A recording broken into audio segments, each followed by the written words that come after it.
London, 1840.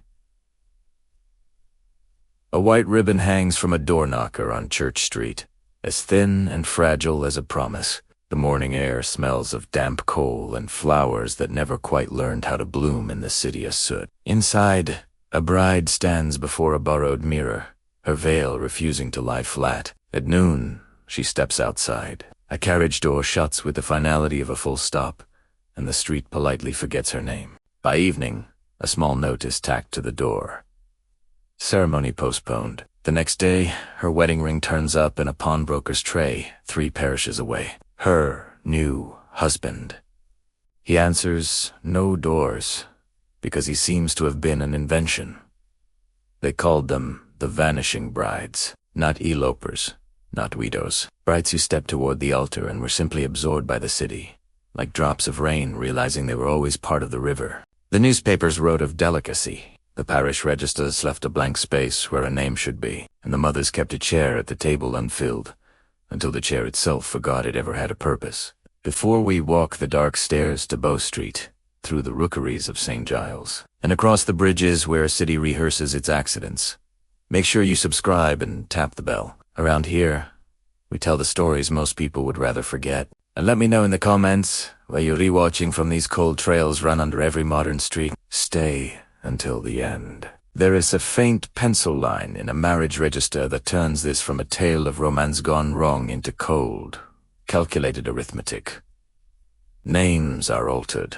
Records, conflict. What you're about to hear is drawn from parish books, the new civil registers of the 1837 Marriage Act, Bow Street depositions, pawnbrokers, ledgers, and letters that slept in desk drawers for a century. We'll show you what can be known, and the best explanations for what refuses to sit still. The year 1840 taught London to fall in love with engagements on paper. The uniform penny post was barely a year old, and letters moved like rumors with stamps. Queen Victoria herself married, and every shop window sold a version of her white dress ribbons, wreaths, paste gems.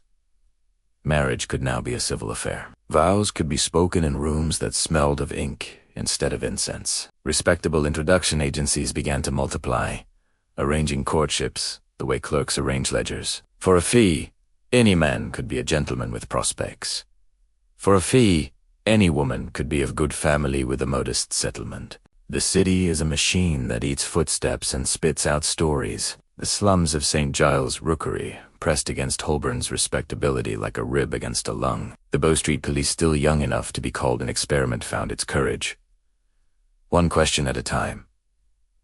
On Sundays, the church bells worked. On Mondays, the pawnbrokers. A gold ring could buy a small fortune when you desperately needed a large loaf of bread. So, where do brides disappear? Between the parish door and the registrar's desk. Between an agency's promise and a hackney cab's first step. Between a mother's last kiss and the dark river stairs. Not many, the city insisted, but enough that the word bride began to collect a shadow. The first case that London spoke of out loud begins with a woman we allel call Mary Ann Tilney. Age 22, a millionaire's assistant, with eyes that had learned the price of things long before they learned poetry. She advertised discreetly, as was the fashion. Young woman of good character. Modest dowry. Seeks steady gentleman. Replies arrived with the energy of men who had been waiting to see themselves written into a story. One letter was careful in all the right ways. It was signed Carmichael, with a handwriting that suggested he learned penmanship specifically to be believed. They met in the office of a respectable marital registry on Fetter Lane. These registries looked like safety, a heavy ledger, a sharp pen, a clerk with a neckcloth that refused to wrinkle in public. Mr. Carmichael was 30-ish, wearing a broadcloth coat that was new in the way of men who prefer to buy one good thing and show it off. He spoke of a situation in the city and a small house in Islington with roses he had not yet planted. The clerk vouched for him with the tone of a man who has vouched for 9 men and been right about 5 of them. The arrangement was made. Thursday midday, they would meet. Mr. Carmichael arrived with a cab, the right hat, and the right hand to help a lady in. "Just a quick turn past my solicitor," he said. 2 streets only. The clerk nodded, because the nodding of clerks oils the machinery of the world. Marianne stepped into a cab that was not registered to any of the men who liked to be registered. But a boy from the registry noted the number anyway. He collected numbers, the way other boys collected beetles. The cab turned toward Holborn, then strangely down toward St. Giles, then past the Rookery's edge, where laundry creates a second sky and people learn the habit of not being seen. A minute later, the cab emerged back onto the busy Drury Lane, as if it had merely taken a short mouthful of the city's worst and changed its mind. They never reached a solicitor. The clerk at the registry waited until his neatness turned to anxiety, turned to anger, then to silence. Marianne didn't return to work. Her mother sat with her hands on her lap, smoothing a skirt that would travel in her head for years without ever being folded. 2 days later, a plain gold ring was pawned at a shop off 7 Dials for a sum a man would consider modest, but a woman would consider rent. The ticket described the seller as a gentleman, trimmed whisker, with a domestic servant in livery waiting at the curb. The shopkeeper thought nothing of it. Pawnbrokers are the city's diary. They are not its conscience. If your daughter stepped into a cab and the route suddenly bent the wrong way, what's your first move in 1840? Bow Street, the registrar's office, or the river stairs with a lantern? Drop your choice in the comments below. Hold that thought, because 2 months later, the Morning Chronicle printed an ad that pretended to be about ribbons, but was really about marriage. White satin rosettes at 2 shillings. Weddings arranged at small fee. Inquiries discreetly attended. Harcourts, Holborn, white satin, and fate all under one roof. Eliza Rook, a dressmaker with a look that made men speak softly and women sharpen their needles, walked into Harcourt's and came out with a fiancé named Mr. Vale. He was attentive, pleasant, and suggested St. Andrew's Church for the ceremony, because a handsome church makes people think God is paying attention. On the day of the wedding, she arrived at the registry office to sign the necessary civil papers. Mr. Vale was late. A messenger ran in, hatless, to say there was a small matter at his bank. Could she meet him at a solicitor's office 2 streets over? 2 streets became 4. 4 became 8. Somber, intriguing music begins and then fades to a low background hum. Have you ever looked at an old document and felt a chill? As if the ink itself was trying to tell you a story, the words wouldn't dare. Let's travel back in time to the Fetter Lane marriage registry. At first glance, its ledger is just like any other. Names, settlements, fees. But look closer. Study the handwriting. 2 main clerks. Their styles similar, like cousins. But there's a third hand in the remarks column. It writes only initials, AC, AV, D. And next to these initials, always the same tiny mark, a single dot. Placed just so. A secret code, a signal to a partner across the city. Or maybe just a junior clerk tracing his master's work. Let's call this junior clerk Stephen. Stephen likes numbers more than he likes people, which makes him exceptionally good at noticing when people are being treated like sums on a balance sheet. He sees that certain suitors pay their fees, are matched with a bride, and then are never seen again. He hears the registry boast of 30 happy unions, yet a year later, he bumps into the women who vouched for these brides on the street, and they're buying onions, not diapers. Something is wrong. So Stephen does a small thing that will become a very big thing. He starts to index those strange initials. He notes the cab numbers. He jots down the addresses of pawn shops, whispered among the girls who are desperately trying to make ends meet. Looking at this registry, with its coded marks and disappearing suitors, what's your first instinct? Is the registry complicit, careless, or being blackmailed? Drop your one-word theory in the comments. I'll pin the top answer. Next, our story moves to Bow Street, where a mother arrives to see Inspector Nash.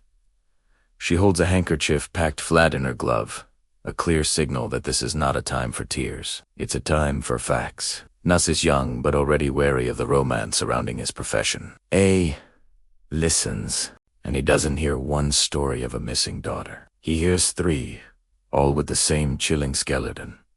A visit to a marriage registry, a cab ride, a delay, and finally, a pawned ring, a pattern. Nash sends his constables out to the pawn shops on Drury Lane to the river stairs, and to the Fetter Lane registry itself, to see if they prefer to offer answers or offense. The pawn shops reveal a pattern that's almost invisible unless you already know what you're looking for. The rings from these missing brides were all sold within a day of their disappearance, at 3 different shops that form a neat line on the map. The descriptions of the sellers are vague but share a common theme. Someone dressed to be forgettable, always in a hurry, with a story about a sick relative. Nash scratches his jaw. In his private notebook, he writes 4 words only his wife can read. This is not love. When he confronts the registries, he's met with a wall of practiced silence. We facilitate introductions, says the clerk at Fetter Lane. We cannot guard hearts against disappointment. They disown the suitors in question, calling them gentlemen of no consequence. Nash pushes back. What does consequence even mean in a city where a woman can vanish and her name just stops making rent? No one answers. The River Thames holds the city's secrets. It takes what people can't bear to keep barrels, boots, and sometimes bodies. A lighterman finds a woman's shawl. A wharfinger discovers a locket with a lock of hair inside. But no one can swear these items belong to any of the missing brides. The river makes it easy to call things an accident. But Inspector Nash, he prefers roads. He trusts numbers. Cabs are now numbered, a sign of progress, a way to track the chaos. And this is where Stephen, our young clerk who loves sums, becomes the key. He has the numbers. Cab 142, seen at Fetter Lane. Seen again near St. Andrew's Church. Seen again near the infamous 7 Dials. The cab yard lists it as leased to a Samuel Ragg. When found, Ragg is just a man trying to make a living. He drives where he's told. He remembers the gentleman who tipped well and always took a shortcut through a dangerous part of town. He remembers the bride who wore a veil before the ceremony, which was unusual. He remembers being told to wait, and then being told to forget the whole thing. He's not a villain, just a man caught in the gears of the city. So now we have coded registry marks, precise pawnshop timings, and a specific cab number. What does this feel like to you? Are we hunting for a small gang, working together? Or is this the work of one very confident, very clever man, using different disguises? Let me know what you think. Drop Ganger 1 in the comments. In a moment, we're going to open a drawer in that registry and read a letter that was never sent. A letter that holds the key to everything. Have you ever noticed something wrong at work? Something that just didn't sit right? That's what happened to Stephen, a junior clerk in 19th century London. His whole world was numbers and records, but he started seeing ghosts in the data. Young couples, names like Tilney and Rook, would start the marriage process, but they never made it to the final register. They just... ... vanished.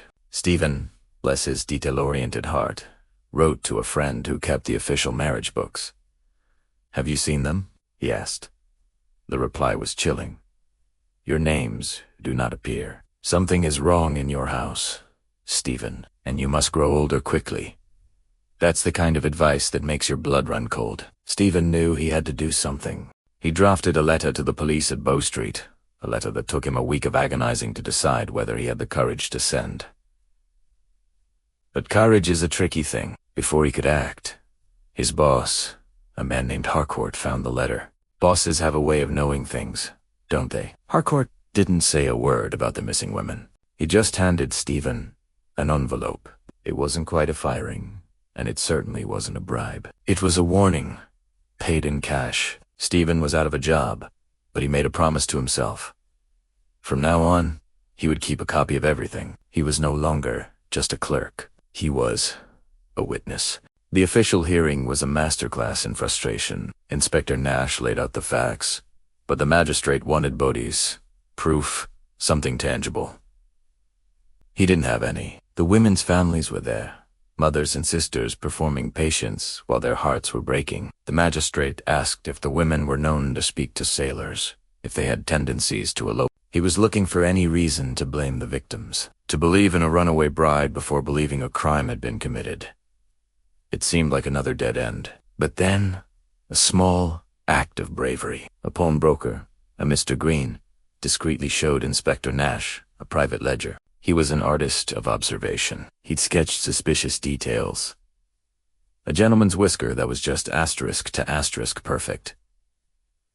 A nurse's cap that was too new. He suspected men were dressing up as women, playing roles to carry out their deceptions. The city was a stage, and he had an eye for the actors. The magistrate wasn't interested in theater, but Nash was listening. The investigation turned to the penny post, the brand new system that made love and deceit cheap and easy. Nash started tracing the return addresses on the fraudulent marriage letters. Most were dead ends. Old rooms, pubs, where men collected mail anonymously, but one address popped up 7 times. C. Mr. Dove, tobacconist. Saffron Hill.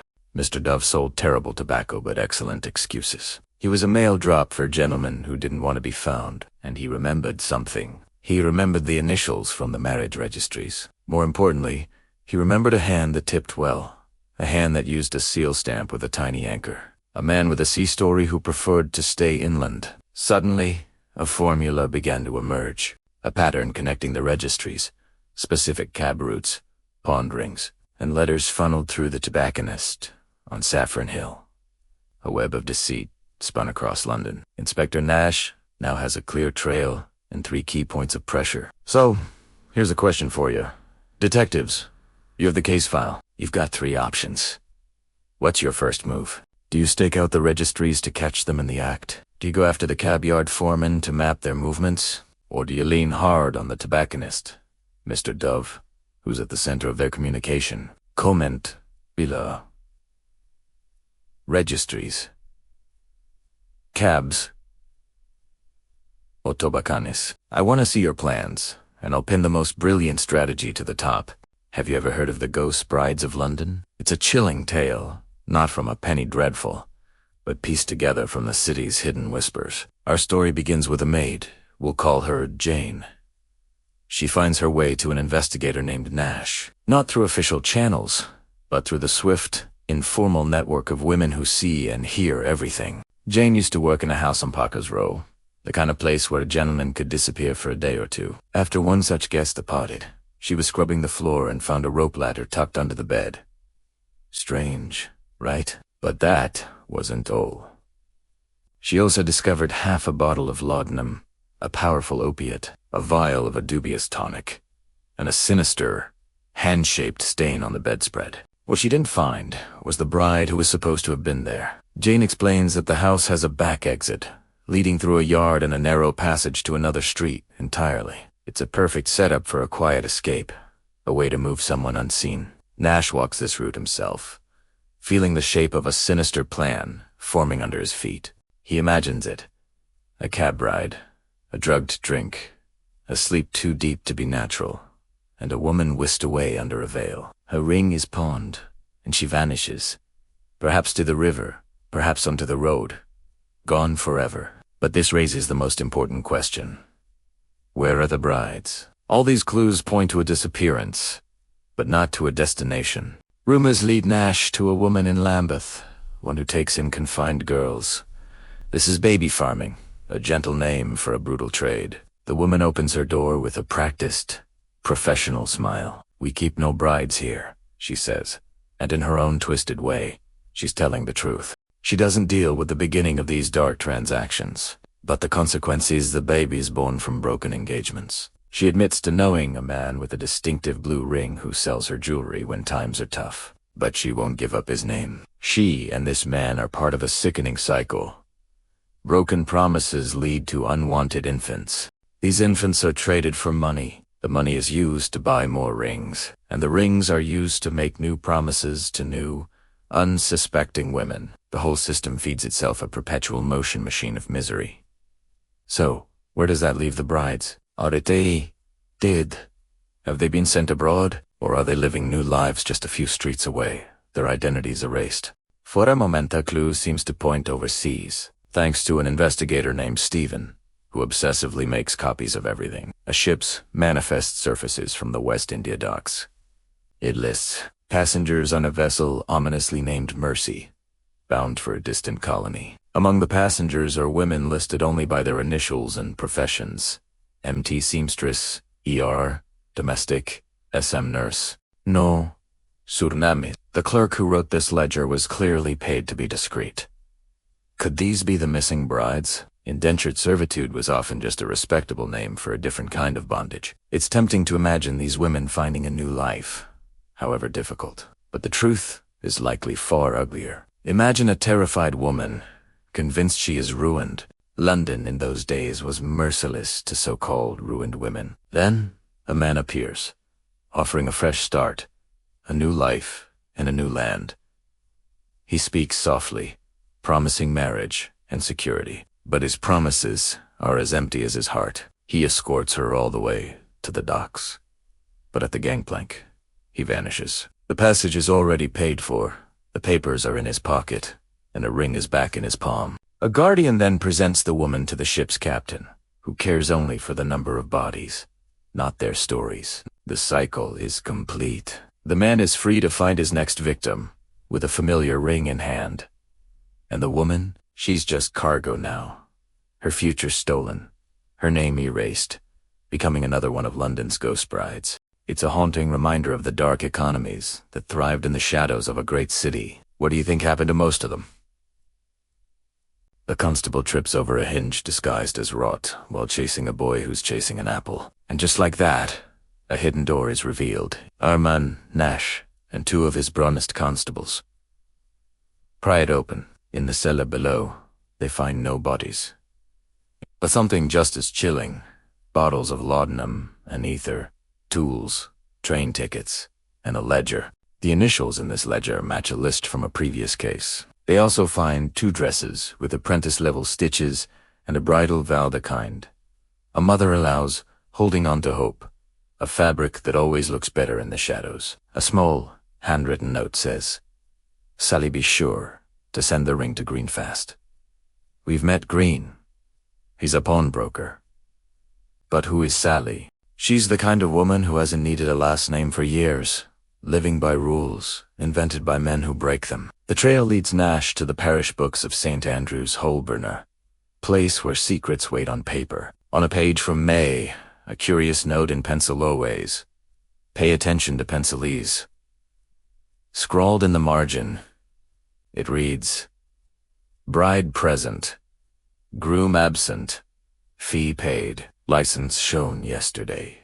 Written by a practical verger who knew pencil was safer. The licensed number is half smudged, 271B.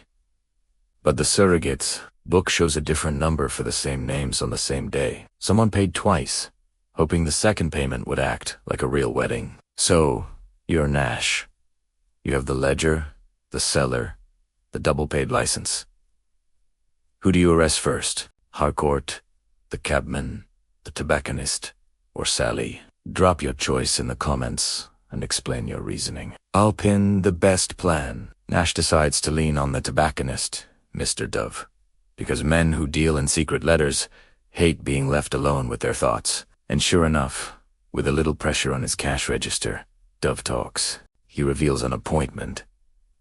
Saffron Hill, Tuesday, 9:30. A gentleman will bring a note for Sally, destined for Parker's Row. Nash sets the trap. He positions his constables and waits in a doorway with a broken hinge. At 9:28, a man in a shabby chic coat walks by, trying to look like he belongs nowhere. Nash spots the glint of an anchor seal on a ring. Steps out. The man steps back. It's a quick dance of lunge and stumble that ends in handcuffs. In the man's pockets, they find pawn tickets and a cryptic letter to Sally D. And V, arranged. E, doubtful, green, first thing. And in his other pocket, a license stub, number 271B. The man calls himself Andrew Carmichael, a name he pulls from a list of lies he's been practicing. He eventually confesses. He's a procurer of husbands. He makes women's hopes official for a fee. If they're disappointed, well, that's on them. The only useful thing he says is how to find Sally. Follow any woman in a nurse's cap leaving Parker S. Row after midnight. She has the one who woe and make the turn you'd expect a respectable person to make. So now we have a name, Carmichael, and a chain of evidence running through registries, cabs, pawn shops, a cellar, and even a ship's manifest. But we still don't have the brides. Where are they? The next part of our investigation goes down to dark stairwells, into the room where these women were last seen in London, and into the office of a registrar who made a fatal mistake with a pen. In the shadowy corners of London, Constable Nash lays a trap. He's a man who understands the finality of the river, the cold truth that offers grieving mothers. He stations his men with the quiet certainty of someone who has seen too much. Just after midnight, his patience is rewarded. A woman, playing the part of a virtuous nurse, steps out. Her name is Sally, but she calls herself Nurse Greeley. She carries a small case and chooses the darkest path, as if drawn to the shadows. We let her walk, corner after corner, deeper into the night. Then, under a broken lamp, the kind that often marks a place of quick escapes, Nash makes his move. Sally, he says, and her practiced composure shatters. A name, when spoken by someone who knows its weight, is no shield at all. Under a working gaslight, we see the truth on her face. Her case tells its own story. A bottle of nerve tonic, laudanum, a silk cord, 3 wedding rings, and a chilling list. D. Wed. V. Sat. A. Doubt. Mercy twos. What kind of person keeps such a record? Sally leads us to a house on Parker's Row. The alternative is a one-way trip to Bow Street, and she knows it. The house has 2 rooms, one for appearances, and one for the grim work done when hope isn't looking. In the back, a fainting couch, a washstand, and a spoon, notched for measuring doses by touch. And there, on the windowsill, an anchor-stamped wax seal, the same one that's been glinting at us from the start. On a table, a letter begins. Dear mother, forgive me. I have chosen love. ... It's not a bride's handwriting. It's practice. Someone learning to forge a farewell. Sally insists she's not a monster. She claims she rescued these girls from something worse, that it's easier to leave for a ship if you're not fully awake. Nash jots down 3 words in his notebook. Not awake equals consent. He closes it. This is no place for grim jokes. Suddenly, a small sound from a cupboard, like a trapped animal. We find a woman, half-curled, a veil thrown over her like a net. Her name is Sarah March, one of the names on our list. She'd been told her groom was just around the corner, that a ship wouldn't wait for a church. They gave her a cordial for her nerves, took her ring, and started a letter for her to finish later. She looks at us, her voice steady, making the small room feel grand. I want to go home now. And Nash, watching his own words as if they were a carriage wheel near a child's hand, promises her she will. We've caught the nurse, found the room, and rescued one woman. But this is a chain, a whole system built on deception. The registry office, the cab, the pawnbroker, this very cellar, and the waiting ship. Which link do you think is the weakest? Pick any one, and I'll show you how the whole corrupt enterprise was designed to fail upwards. Right back to the very place where it all began with a simple signature. When Nash confronts Harcourt about Sally's case, Harcourt's dignity is nowhere to be found. Nash lays a list on his desk. DVE Mercy. Harcourt tries to downplay it, whispering, clerks sometimes misbehave.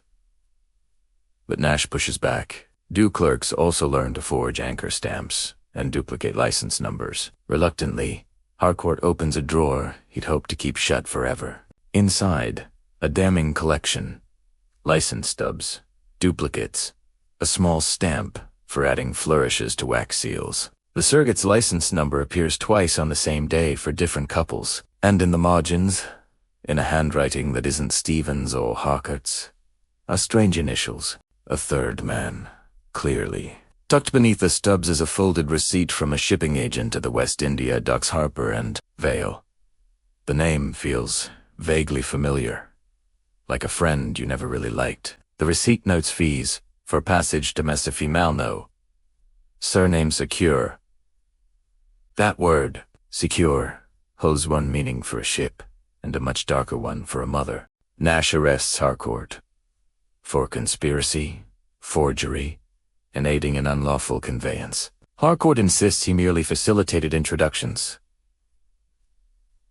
Nass counters, you facilitated disappearances. Sally watches the scene unfold, her expression calm, like a seamstress, seeing a perfectly stitched hem fall right where she predicted. With the paperwork already in hand, Bow Street moves faster than any ship. Orders fly downriver. Detain the vessel named Asterisk. Detain any ship carrying passengers with no surnames. And guardians with anchor seals. At the West India docks, a clerk with a conscience stalls for time, measuring and remeasuring a single crate until officers arrive. Aboard the Asterisk, Mercy Asterisk, they find 3 women matching the initials D, V, and E. Is Sarah March, finally rescued. D is Dorothy, or Doll, with a mysterious bruise on her temple and a suitcase that isn't hers. V is Harriet Vale, no relation to the man who used her surname as a false promise. The irony is so thick, the city itself should apologize. The women are led down the gangplank with a gentleness that infuriates the ship's captain, who acts as if he's been interrupted during a meal he paid for. Nash calmly reads a clause from the Passenger Acts, until the captain reluctantly concedes the law exists. Standing on the dock, surrounded by the smell of sugar and damp rope, the women begin their slow return to London. You can't just walk home from a ship, you have to be walked. So, we have Harcourt, Sally, Carmichael, 3 rescued women, and a receipt linking it all to Harper and Vale. If you had one more warrant to write, whose name would be on it? Mr. Vale, the phantom groom, Harper, the shipping agent, or Mr. Dove, who moved letters like medicine? Comment below with your choice. Vale is found in a gentleman's club off Fleet Street, a place where news is read aloud and reputations are quietly managed. He gives his real name, Edward Vale, with the arrogance of a man who believes his name is a fortress. He doesn't flinch when Nash shows him the anchor seal or the license stub. His only reaction is a slight move toward a bell he won't get to ring. In his office behind the club, a ledger reveals everything, all written in pencil. Introductions. It reads, fees, in, payments, out. 2H, 2S, 2A sometimes green with a check mark. Always dove for postage. One line is chilling Mercy 3 Secure Tuesday. Another confirms the scheme. H. Registry totaled.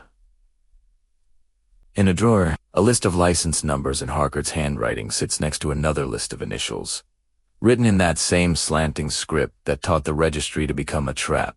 Vale insists he's broken no law. Nash shows him the part of the law that calls this transport of persons without consent. Then, Jane, the maid, finds her courage. She doesn't condemn Sally, but the cold arithmetic that made her useful to these men. She reveals the Vale trick. A bride, feeling faint, is rushed indoors by a nurse. She's revived in another room, then led to a carriage, supposedly to fetch a doctor. But the carriage goes to Parker's Row.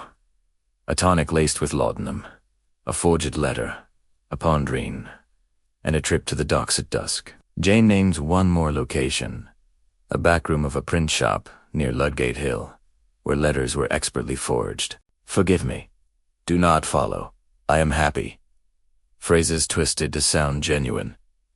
Print leaves ink on fingers. The man at the print shop still had stained hands. He had no wife to ask him why. Cornered, he filled a page in Nash's notebook with every name he could remember. Thank you so much for joining me on this intricate investigation. While Bow Street investigators work the docks and the clubs, the river goes about its business with far less ceremony. A bargeman finds a body, snagged at Blackfriars. A woman, her veil tangled in a nearby pile. No wedding ring on her finger, a dark bruise on her neck, where a cord might have pressed. The coroner writes found drowned, because that's a phrase the city has learned to write without its hand shaking. Detective Nash stands alone in the room after everyone else has left. He asks the air a question, not for God, but for the city itself. How many am I required to count before you learn to? The dead woman offers no answer. The ledger will list her under unknown, a word very useful to men who prefer their columns thin and their secrets buried. We now have 2 destinies on the table. Shipped or drowned. Which do you think the cold arithmetic of this enterprise preferred profit or silence? And which version of the story do you think the city wanted people to believe? Let me know in the comments. Prophet or silence? In 5 minutes, Stephen the clerk is set to testify, and the registry's neatly ruled margins will stop pretending to be innocent. Stephen speaks in a voice that learned precision just to be heard over arrogance. He brings copies at his habitant, lays them out in a neat row for the magistrate. The initialed margins from the ledgers, the cab receipts, the pawn tickets, the so-called introductions ledger, and finally, the ship's receipt. He deliberately avoids looking at Harcourt, because to look is to remember the exact day you decided to become older than you were. The magistrate, a man who dislikes theatrics, unless he can claim to be the first in the audience, here's the lines of the Conspiracy Connect. He permits the word conspiracy to be spoken aloud. He uses the phrase traffic in persons, a term that has not yet learned to be famous. He binds over Harcourt, Vil, and Sally for trial at the Old Bailey. Carmichael, the letter carrier, with a distinctive anchor seal, will follow them soon, just as soon as his solicitor stops arguing with the force of gravity. As a side note, Stephen, ever the careful one, keeps copies of his copies. A places team each clue, circled with a pencil line inside a catechism book. His mother will see it and assume he is finally reading his prayers. The penny post now carries a different, more urgent kind of letter. Mothers write to daughters they had been told were happy elsewhere. A few of these letters reach ships, which turn them back with a formal paragraph, declining all responsibility. A few find women in lodging rooms just 2 streets over from the registry, women who have been busy learning new names into their mouths, and who suddenly decide to stop learning. And a few letters are simply returned, stamped, not known. Paper never apologizes for a journey it makes without a result. Nash writes 3 letters himself. To the rector, who had written bride present. Groom absent in pencil. He writes, "Thank you for choosing pencil." To Mr. Green, the pawnbroker, he sends a note. Your sketchies tightened a rope. And to Jane, the maid, he writes, I regret how useful you were required to be. He signs them all simply as N, because some people don't need to know your first name to understand your respect. If you've stayed with me this far, you're my kind of people. I'm curious. What was the one detail that stuck with you the most? The anchor seal, the duplicate license number, the rope ladder, the cupboard under the washstand, the nurse's cap. Drop your fragment in the comments below. Stay tuned because in a moment, we dive into part 3.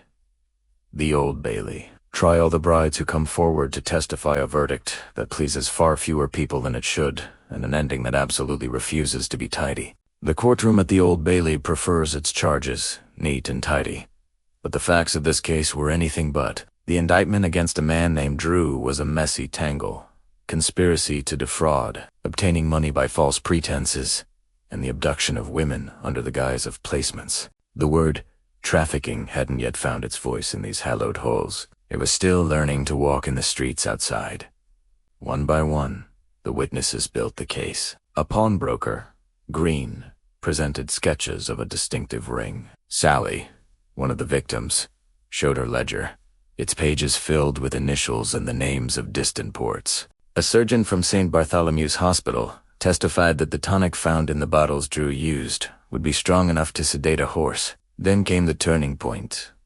Carmichael, a co-conspirator, turned Crown's evidence. With what little dignity he could muster, he pointed directly at Drew, identifying him as the owner of the anchor-engraved ring. Drew's solicitor tried to muddy the waters. He argued that every woman had, at some point, agreed to get into the cabs. He spoke of consent as if it were a calm, predictable river. But the jury, men who likely lived with wives who had strong opinions of their own, didn't buy it. They looked at the solicitor with disdain. They convicted Drew of conspiracy and fraud but remained silent on the abduction charge. The law, it seems, prefers words it has used before. The sentence was 7 years transportation. The irony was palpable. He had sent women to ships, and now a ship was waiting for him. He wouldn't be alone. Men like him always find their own reflections along a ship's gunwale. Back in the parishes, small but significant changes were afoot. At St. Andrew's, Holborn, a clerk returned to a gap in the wedding register. Vita pensi, he wrote in the margin. Bride recovered. Banzridenu, married under watch of 3 women. Those 3 women were a mother, a sister, and a nurse, determined to teach her hands a better trade. In another parish, a bold line appeared between 2 ordinary marriage entries. Ceremony at home for H. Avery, veil not required. The church was learning. The city, however, was a slower student. Slowly, the system began to develop a conscience. Bow Street authorities ordered all marriage offices to file weekly reports, stamping every receipt with a number tied to a real address. Surrogates were now required to note license numbers in permanent ink and in a new directive. To add a pencil comment, if either party arrived alone or seemed in a hurry, that pencil mark, meant to warn without permanence, became the most scrutinized part of the page. The reforms spread to the streets. The commissioner ordered cabbies to maintain detailed logs time pickup and drop off locations and make them available to the police. Without argument, the numbers on cab doors had to be kept clean, a challenge to the London fog. Drivers were warned that taking shortcuts through notorious areas like St. Giles with a bride on board would be viewed as a long con, not a quick route. Even the pawnbrokers felt the shift. Magistrates recommended a word that carries weight when tied to a business license that rings be held for 72 hours before resale, especially if the seller was in distress and the date was close to a wedding. Ledgers now had to include a description of the seller that a wife could recognize, and for those arranging placements or acting as guardians, they now had to present papers with a real name and a real hand. Clerks started to notice when the same Gaudier appeared with too many wards and not enough plausible family connections. The door was closing, not with a bang, but with a quiet click that would make a man like Drew wish his ring had a different emblem. None of this made the city kind, but it made it cautious, and for a while, that was enough. Paper can cross water even when people cannot. Letters began to arrive at Stephen's new office, forwarded from his old registry. One was from M.T. Marianne Tilney, posted from St. John's. Her handwriting was stiffer now. "I am at work and safe," she wrote, knowing what a mother needs to hear first. "Then, I thought myself married in London and discovered myself merely shipped. They called me foolish. I call them thieves. Tell my mother. No, do not tell her. Send shoes." The shoes were sent. The full truth was not. Another letter came from Cape Town, signed E.R. She called herself Eliza Vale, the name the world gave her. The day she stepped into that cab, sometimes, a lie is the only cloak a woman gets to keep. "The man who said he was my husband vanished on the dock," she wrote. "A good woman here Irish has let me use her name when the registry demands it. If any young woman reads this, do not trust a man who is late." She included money for postage. Stephen sent it back, twice. She sent it again with a note. "I prefer to be owed." A final letter, unsigned, was smudged with coal dust. We were 6. 2 turned back at Liverpool with help. 4 did not. "Tell London to count us." No names. Cities prefer numbers, until those numbers find a voice. All these reforms had an impact, but which do you think had the most teeth? The registry returns, the cab logs, the pawnshop holds, or the Guardian papers? Let me know your pick and why in the comments. I'll pin the most actionable idea and share more about these historical reforms in a follow-up note. Have you ever heard the saying, "It takes a village"? Well, sometimes it takes a city. And sometimes that city learns to fight back, not with laws passed in grand halls, but with whispers, watchful eyes, and the quiet solidarity of ordinary people. This is the story of how London learned to protect its own. After a dark time, letters started to arrive. From Cape Town, Eliza wrote, "Married to a carpenter. Happy enough." From St. John's, Marianne said, "I have a ribbon shop, and this time, the word ribbon didn't feel like a trap." Another letter, simply addressed to the office that saved Hannah, signed by Sarah March, read, "I stand beside a river that names are not thrown into." I am grateful for that sentence. These weren't just letters. They were proof of survival. They were seeds of change. The official world started to catch up. The surrogates' circular of 1841 arrived, a formal notice for wedding registrars. It was full of cautions. Note delays. Note.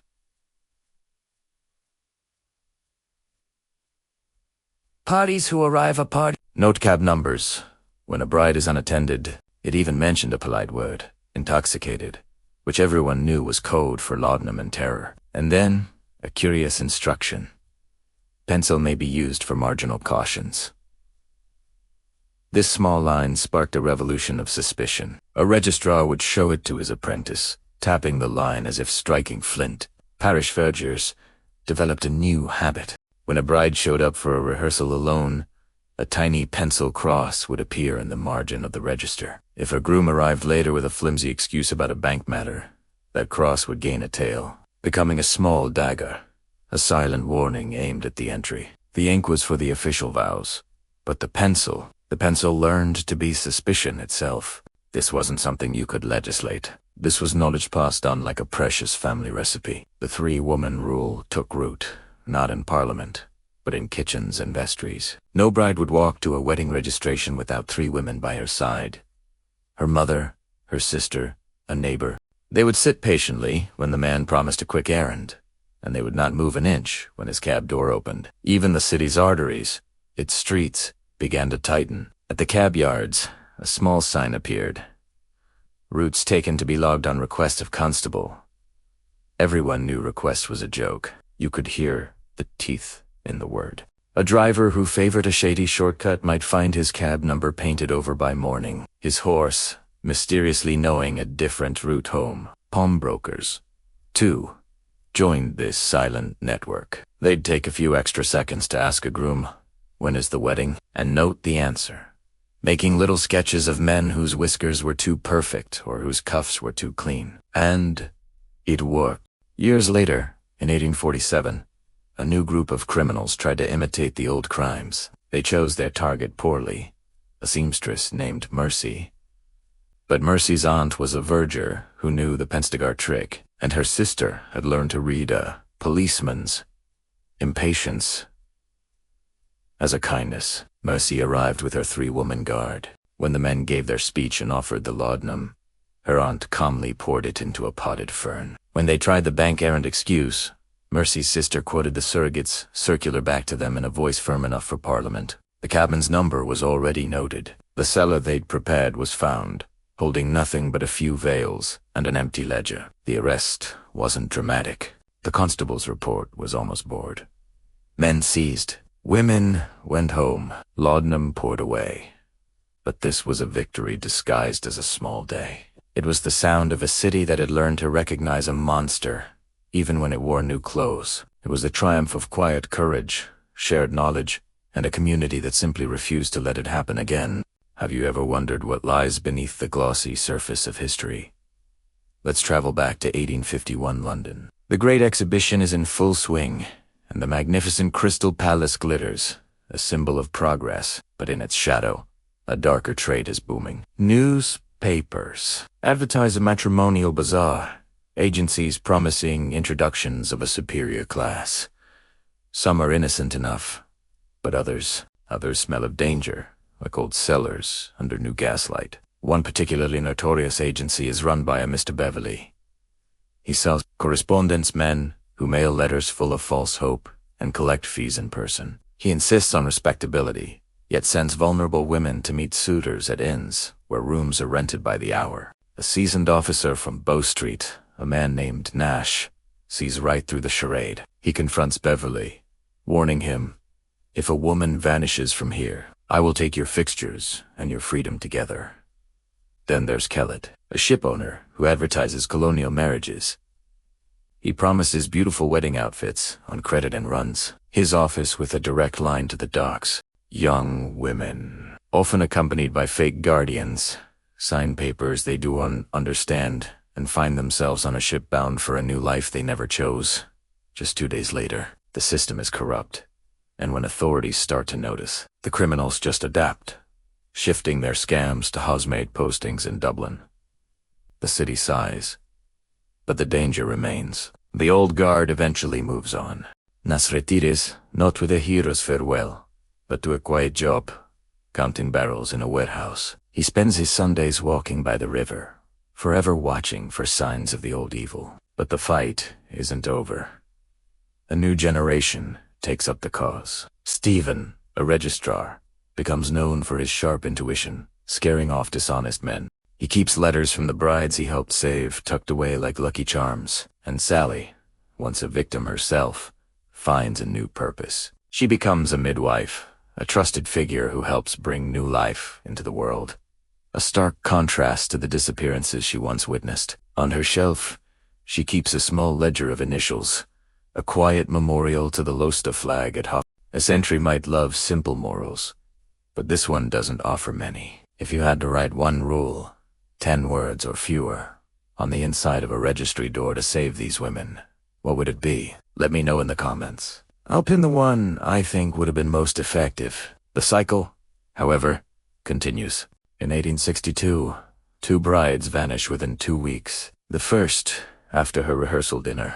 The second, right after a dress fitting. The path is sickeningly familiar, from a registry office into a cab, and then to a house hired for just a few days under a false name. Inside, a fake chapel with a painted cross and an actor playing a clergyman. A pretend ceremony is staged, just long enough to get a signature on fraudulent guardianship papers. So what stops them? It's not the police. Not at first. It's a pawnbroker's 3-day holding rule. A wedding ring, pawned by the criminals, sits on a shelf longer than they planned. A local constable making his rounds with a list casually asks the pawnbroker's son, "Any weddings on hold?" The boy lifts the lid of a box, and in that moment, a city's dark secret is revealed. A rule designed to protect landlords and debtors ends up saving 2 women, all because a ring was boring for 72 hours. It's a chilling reminder that sometimes justice is found in the most unexpected details. In 1899, a clerk in St. Andrews, Holborn, was taking inventory of old registry books. In the margins, he found a secret history of London, written in tiny, hurried notes. A small cross for a groom late to his own wedding. A dagger for a bride who showed up with her aunt instead of her future husband. Penciled notes, like breath on a cold window. Postponed. Bride unwell. License paid twice. Mother waited. Then he found it. A single pencil line, right beside a gap in the records from May 1840. He didn't erase it. Instead, he drew a box around it, and in ink, he wrote beneath, "Kept for instruction." This clerk, Stephen, started a tradition. A single page in the back of the registry books where clerks would copy down these cautionary tales from the margins, changing the names and addresses. Tay, cahied with a kind of grim humor. Examples of irregular proceedings. These pages tell stories of quiet resistance. The bride's aunt insisted on attending the short errand, thus prevented ill. A cabman's number was noted down by a sharp-eyed boy. A pawnbroker named Mr. G held a ring for 3 days, then sent 2 women back to their mothers instead of into uncertain hands. This was the city teaching itself, whispering warnings from one generation to the next. Pay attention. Dotisag, protect. Tem. As courtship moved from face-to-face meetings to paper letters, men with deep pockets and shallow promises appeared, and when it moved to telegram wires, they became men without faces. In 1910, a journalist wrote about matrimonial frauds through the post, and the language was eerily familiar. Promises, guardians, shipments that were called placements. The law was always a few steps behind, adjusting in dusty inches. Decades later, a probation officer, reading an old file, wrote a new memo with a simple, powerful rule: never despise a pencil line. Even now, things haven't changed as much as we'd like to think. Brides still vanish between the desk and the door. The cabs are now apps. The registries are websites. The dark cellars of the past now have better lighting, but worse PR. And the solutions, the reforms, they all rhyme with the old ones. A cooling-off period is just another way to hold the ring. Sharing your ride is the modern version of logging the route. Verifying an identity is. Today's require references. And we still keep the pencil. We leave notes, send texts, share screenshots to warn the next clerk, the next friend, the next person who has to stand up for someone being forced to sit down. We owe these women what paper and law failed to give them the first time. So let's say their names. Hannah, Avery made it home. Sarah, March home. Mary Ann Tilney, who ended up at a ribbon shop, got the shoes she wrote for in a letter. Elisa, who called herself Vale, found a new life with a carpenter on the coast, but not all found their way back. Hester Collins missing. Bess Moral Missy. Only a scrap of her name was found, wedged under a desk leg. And Mercy, rescued in 1847 only because her aunt carried her anger like a bright, burning lantern. Stephen the clerk kept his own private ledger. In it, 3 entries found nowhere else. Empty returned shoes. Sent less. Yar paid me for stamps against my will. Stabon Gudebbi. Imadar kept a chair. I kept her name. Not every story ends with a prosecution in court, but most permit a quiet reckoning. Some men died, respectable, their crimes never officially recorded. The world hands out those certificates of respectability like cheap prizes, but others learned. The pawnbroker Mr. Green taught his son to truly look and to insist on describing what he saw, not just a woman in a ring, but a trembling hand and a face gone white. Sally, a nurse who was part of this quiet network, left a note in a drawer.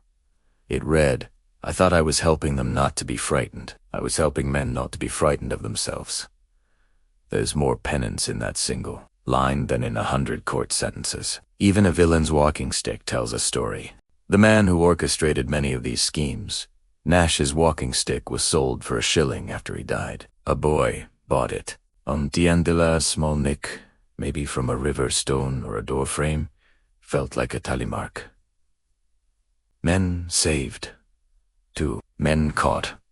1. City educated. Just enough. So, now it's your turn. We end with a choice. If you could put up a plaque to memorialize one person from this story, who would it be?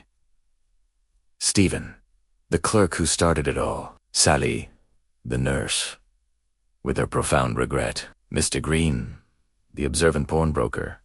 Jane, the maid who saw and acted. Or the anonymous mother who simply brought a chair and waited, refusing to leave. Tell us in the comments who you would choose and why. In 1899, a clerk in St. Andrews, Holborn, was taking inventory of old registry books. In the margins, he found a secret history of London, written in tiny, hurried notes. A small cross for a groom late to his own wedding. A dagger for a bride who showed up with her aunt instead of her future husband. Penciled notes, like breath on a cold window. Postponed. Bride unwell. License paid twice. Mother waited. Then he found it. A single pencil line, right beside a gap in the records from May 1840. He didn't erase it. Instead, he drew a box around it, and in ink, he wrote beneath, kept for instruction. This clerk, Stephen, started a tradition. A single page in the back of the registry books where clerks would copy down these cautionary tales from the margins, changing the names and addresses. Tay, cayeted with a kind of grim humor. Examples of irregular proceedings. These pages tell stories of quiet resistance. The bride's aunt insisted on attending the short errand, thus prevented ill. A cabman's number was noted down by a sharp-eyed boy. A pawnbroker named Mr. G held a ring for 3 days, then sent 2 women back to their mothers instead of into uncertain hands. This was the city teaching itself, whispering warnings from one generation to the next. Pay attention. Dotisag, protect. Tem. As courtship moved from face-to-face meetings to paper letters, men with deep pockets and shallow promises appeared, and when it moved to telegram wires, they became men without faces. In 1910, a journalist wrote about matrimonial frauds through the post, and the language was eerily familiar.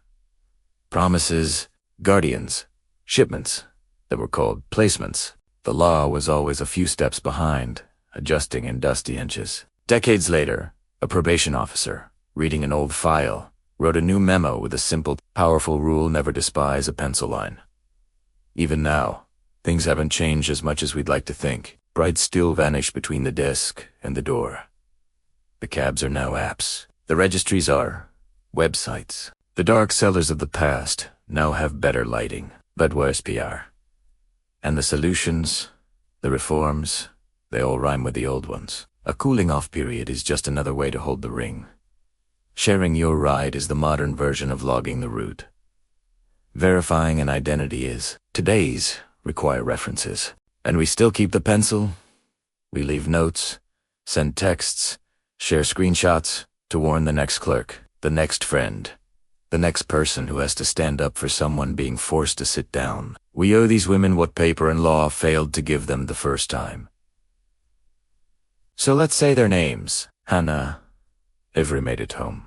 Sarah, March home. Mary Ann Tilney, who ended up at a ribbon shop, got the shoes she wrote for in a letter. Elisa, who called herself Vale, found a new life with a carpenter on the coast. But not all found their way back.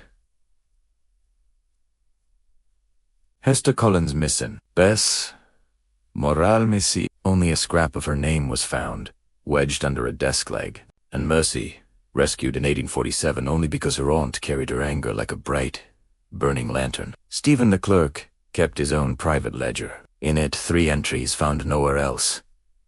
Empty returned shoes. Sent less. Ye are paid me for stamps against my will. Stabon Gudebbi. Imadar kept a chair. I kept her name. Not every story ends with a prosecution in court, but most permit a quiet reckoning. Some men died, respectable, their crimes never officially recorded. The world hands out those certificates of respectability like cheap prizes, but others learned. The pawnbroker Mr. Green taught his son to truly look and to insist on describing what he saw, not just a woman in a ring, but a trembling hand and a face gone white. Sally, a nurse who was part of this quiet network, left a note in a drawer. It read, I thought I was helping them not to be frightened. I was helping men not to be frightened of themselves. There's more penance in that single line than in 100 court sentences. Even a villain's walking stick tells a story. The man who orchestrated many of these schemes, Nash's walking stick was sold for $1 after he died. A boy bought it. On the end of a small nick, maybe from a river stone or a door frame, felt like a tally mark. Men saved. 2. Men caught. 1. City educated. Just enough. So, now it's your turn. We end with a choice. If you could put up a plaque to memorialize one person from this story, who would it be? Stephen, the clerk who started it all. Sally, the nurse, with her profound regret. Mr. Green, the observant pawnbroker. Jane, the maid who so enacted. Or the anonymous mother who simply brought a chair and waited, refusing to leave. Tell us in the comments who you would choose and why.